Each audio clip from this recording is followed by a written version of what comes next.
Satan controls both the Republican and the Democrat parties. This is Satan's precise political plan explained. Introduction. In this video, I will evidence precisely what is about to happen politically and dispel some of the beliefs that many Christians have about the end. The foundation for this video is Daniel chapter 11, which summarizes Satan's political and religious control over God's people over the last 2,500 years.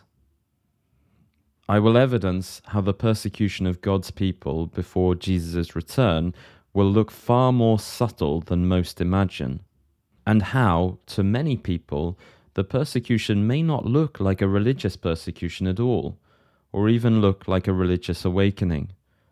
Denominations and religions may not look as if they're converging, and it may not look like a worldwide government has taken complete control. I will also evidence how fears of fascism and other conspiracy theories may make people look for fantastical signs or events that are not prophesied to take place. It is unlikely that you will have heard the evidence that I'm about to present. Both sides we will discuss, the King of the North and the King of the South, are satanic. Daniel 11:27. And both of these kings' hearts shall be to do mischief, and they will speak lies at one table. Each side has an opposing ideology to identify themselves with. Throughout history, Satan has made one side strong and persecuted the other side, which then causes the other side to retaliate and then take over leadership themselves. Thus, a pendulum swing to the other side would occur. Keeping people focused on fighting for their own sides and ideologies was a tactic that Satan has used for thousands of years, and we will see that he is just about to use it again. Daniel 11. Daniel chapter 11 summarizes the countries or empires through the last 2,500 years that have controlled the land where God's people have lived. Daniel's summary continues to the King of the South power that rules today, and how and why this will soon shift to follow the King of the North. There have understandably been many changes as to which empires have controlled God's people. This is not just because the countries that have ruled the land where God's people lived has changed, but also because God's people haven't remained in the same areas on earth. King of the North and King of the South. The two kings, King of the North and King of the South, initially refer to the king of Babylon and the king of Egypt. Babylon conquered Israel from the north, and Egypt conquered Israel from the south. The countries both had turns ruling over God's people, who, at the time, were the Jews.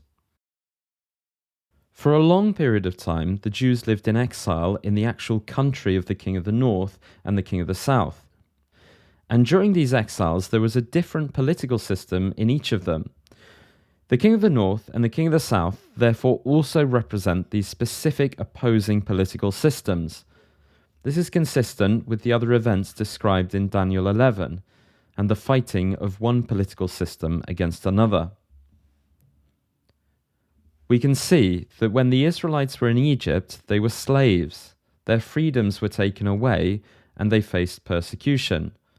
But they weren't forced to give up their religion and to follow the Egyptian religion. Pharaoh denounced the true God proudly, but he didn't force the Egyptian religion on the Israelites.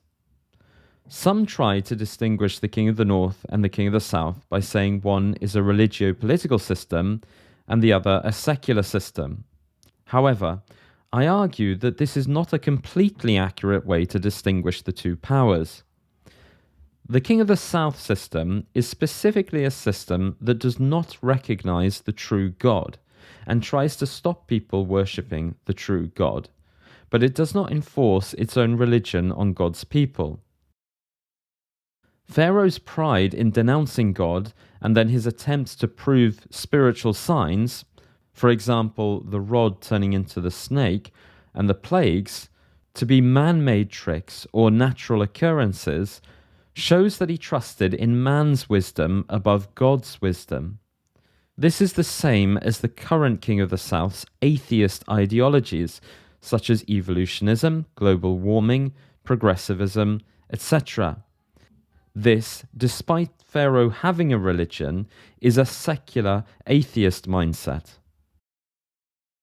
The king of the north is instead focused on requiring worship to their own fallen pagan god. Both the Egyptians and the Babylonians had religio-political systems. Even the persecution of the Jews by slavery could be argued to be a religious law, as it targeted the people who specifically followed the Jewish religion. However, Pharaoh never forced the Jews to convert, which is the crucial difference. Moses requested that God's people may go to the desert to offer sacrifices to God. Pharaoh was angry and said, Exodus 5:1 and 2, Afterward Moses and Aaron went to Pharaoh and said, This is what the Lord, the God of Israel, says, Let my people go, so that they may hold a festival to me in the wilderness. Pharaoh said, Who is the Lord that I should obey and let Israel go? I do not know the Lord, and I will not let Israel go. This law still permitted the Jews to worship their God. Even when he raced after them to the Red Sea, his goal wasn't to kill them, but to bring them back to Egypt as slaves. Exodus 14:5.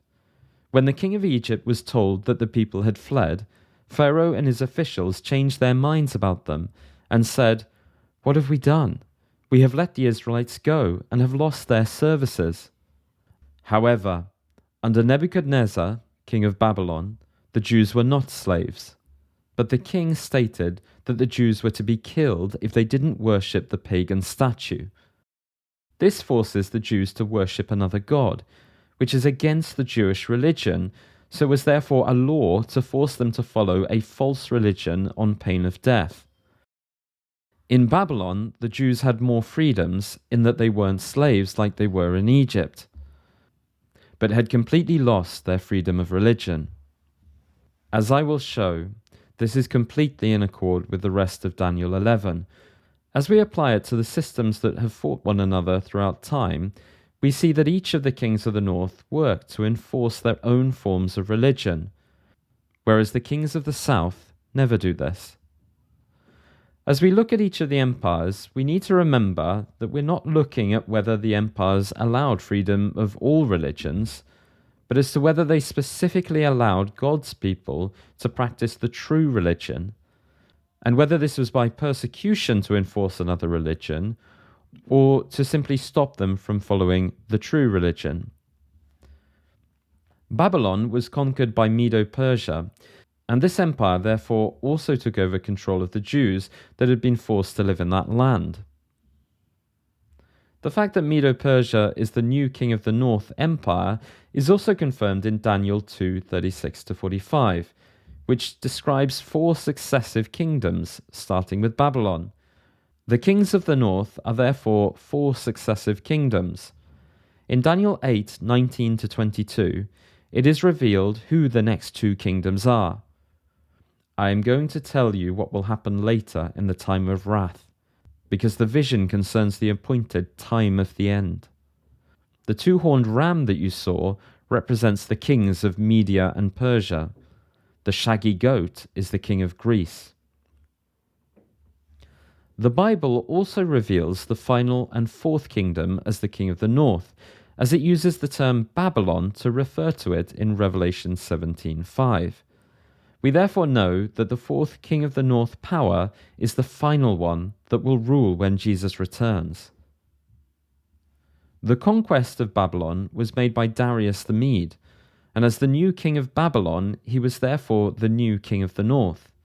He made a law making it illegal to pray to God, and instead set himself up as the only God that Jews could acknowledge on punishment of death. Daniel's refusal to follow this law is what famously led him to be put in the lion's den. Daniel 6:6-7. May King Darius live forever.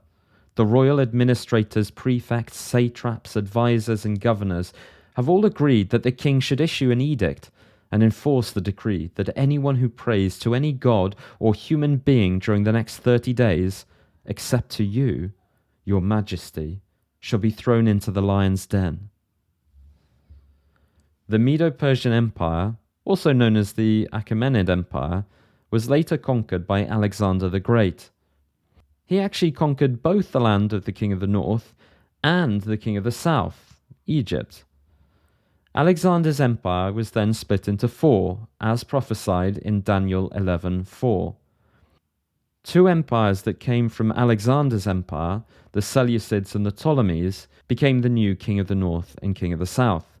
The Seleucids controlled the land of the king of the north, and the Ptolemies the king of the south.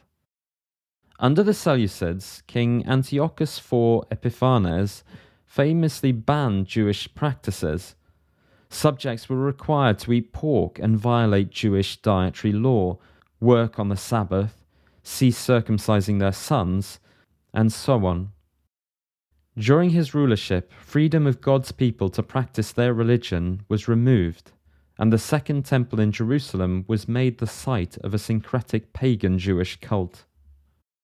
Under Ptolemaic Egypt, there were times that the Jews faced persecution. Egypt's persecution of the Jews did not involve a law that the Jews must stop their religious practices or change their religion under threat of death. This fulfills the King of the South ideology, where God's people may be persecuted, but a law to force conversion was never made. Rome. Then the Roman Empire conquers much of the Seleucid lands. In Daniel 11:16, Rome, the new king of the north, takes Israel, the glorious land. In verse 17, we see that Cleopatra, the daughter who rules Egypt, the king of the south, is given to Caesar, and afterwards Rome conquers the whole Egyptian kingdom. In verse 22, Rome crucifies Jesus, the Prince of the Covenant.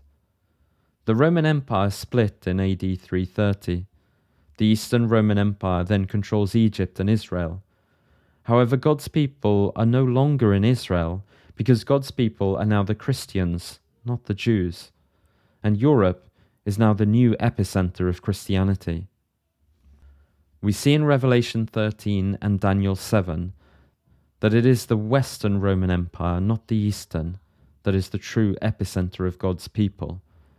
As the Bible focuses on the Western Roman Empire, and the Bible only focuses on the land where God's people are, this is confirmed later in history, where we see that the Reformation occurred in Western Europe, not in Eastern Europe.